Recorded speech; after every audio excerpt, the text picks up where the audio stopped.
লাভজনক হওয়ায় মাগুরায় বস্তায় আদা চাষে ঝুঁকছেন কৃষকরা। কম খরচ ও সেচের প্রয়োজন কম থাকায় দিন দিন জনপ্রিয় হচ্ছে বস্তায় আদা চাষ।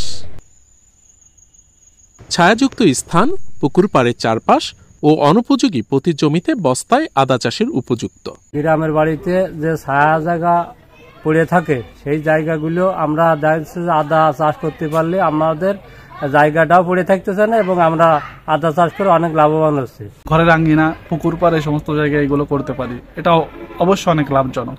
আদা চাষিরা জানান, বস্তায় আদা চাষে বাড়তি যত্ন, কীটনাশক ও তেমন একটা সেচ সুবিধার প্রয়োজন হয় না।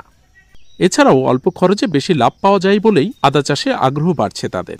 আমরা খরচ কম, সার কম লাগে, কীটনাশক কম লাগে, সেচ লাগেই না হিসাবে। বস্তায় আদা চাষ করা একটা অত্যন্ত লাভজনক বিষয়। কারণ কি আপনার হচ্ছে কোনো ফসলাদি কোনো জমি লাগতেছে না। এখানে যদি ভালো প্রোডাকশন হয় সেক্ষেত্রে 1 থেকে 3 কেজি আদা হওয়ার কথা। আমার যদি এভারেজ 1.5 কেজি করেও আদা হয় তাহলে আমি প্রায় 1.5 লক্ষ টাকার মতো আদা এখান থেকে বিক্রি করতে পারবো। কৃষি বিভাগ বলছে, আদা চাষে নিয়মিত পরামর্শ দেয়া হচ্ছে। আশা করছি আদার চাষ আগামীতে আরো বৃদ্ধি পাবে। সেই সাথে আদার আমদানির নির্ভরতাও কিছুটা হলেও ভবিষ্যতে কমে আসবে।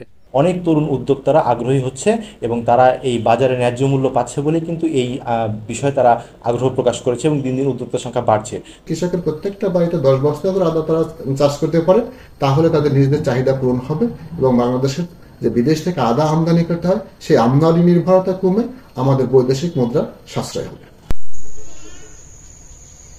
চলতি বছরে মাগুরা জেলায় 25,000 বস্তায় আদা চাষ করেছেন কৃষকরা। আবহাওয়া অনুকূলে থাকলে জানুয়ারি থেকে এই আদা উত্তোলন করবেন তারা। আশরাফুল আলম সাগর, মাই টিভি, মাগুরা।